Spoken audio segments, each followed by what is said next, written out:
All right, here with Chad Tourette, your 2009 U.S. Open champion in the 400-meter freestyle in one of the best races of the meet just thus far. Chad, talk about that battle you had going on with Michael Klee and Sebastian Rualt.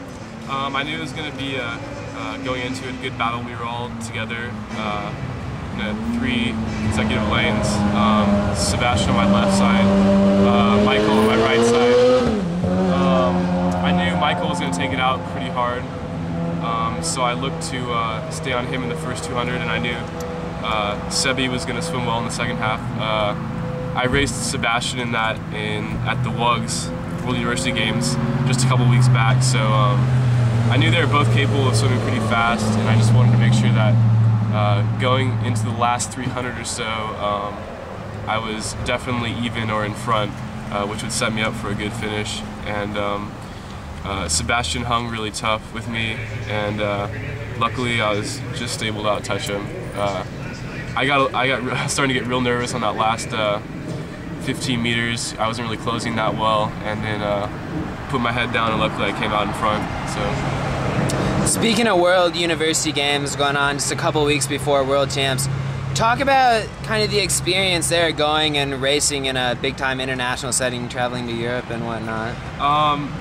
Serbia was definitely an experience. The World University Games are different because usually you get to see countries that you usually wouldn't travel to just for vacation. Previously I went to Thailand, and then this one was at Serbia. So it's definitely a cultural experience as well as a swimming experience. The competition was really good.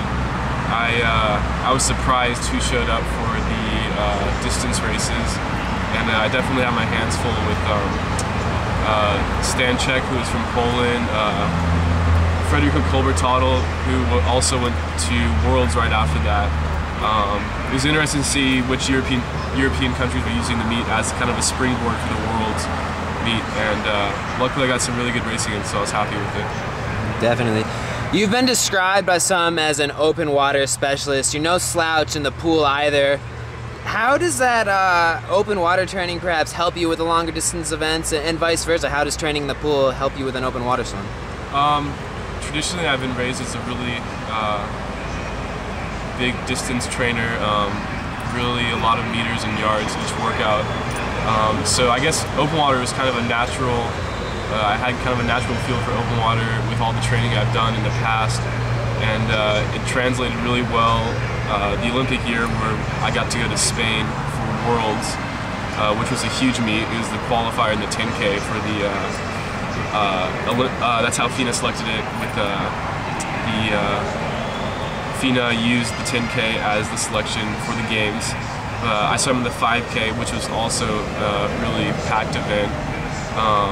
There were a lot of big names, and I just kind of got excited, took it all in, didn't really go into it with any expectations, as long as I could just try to hang out in front as long as I could for the race, and then just see where see if my training could hold off most of the guys in the end.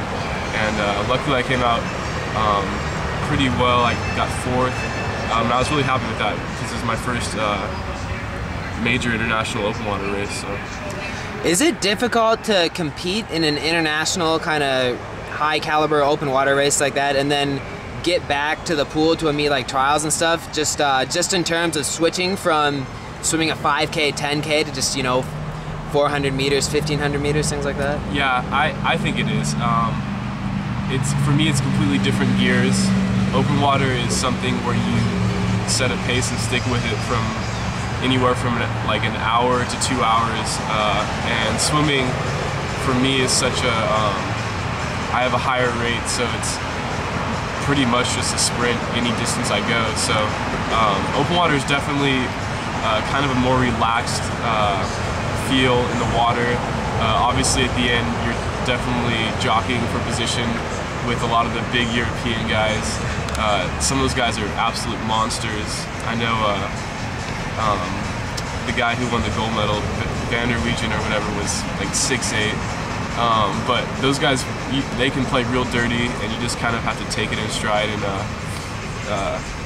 you can't really look for that whistle or that yellow card because those guys are not going to give it to you. So you just gotta take the hits and even give them back. You throw some bows of your own? Yeah, I threw some bows. Usually gotta land them on their backs in the turns. And yeah, you just gotta hold your own. And swimming, you got your own lane, which is much easier. So that's why I'm sticking with pool right now. Yeah, definitely. So perhaps lighter schedule, quote unquote, here at the Open. You got the prelims of the 200, 400, and then the 800. Kind of, what does this meet tell you going into the NCAA season and then looking on at international competition years to come? This meet, I mean, it's all going to change, and with the suit situation, a lot of people are going to drop off, and a lot of other people are probably going to come up now. Definitely, I'm still swimming my events. I'm going to be swimming the same events next year at NCAA's, hopefully adding a third event to maximize my point output for the team. So right now it's looking good.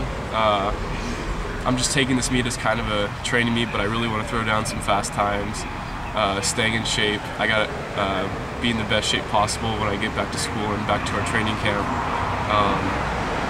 I took a week off after WUGS, just hanging out in Europe with my family. Then I got a week of training in and then a week of rest. So so far I'm pretty happy with the times here, and I'm just kind of I usually just take these type of meets as a stepping stone for the next big thing. And right now the next big thing is March in Ohio State. So. Well, Chad, thanks a lot. Great job this meet. Best of luck in the coming into the NCAA season. Thank you.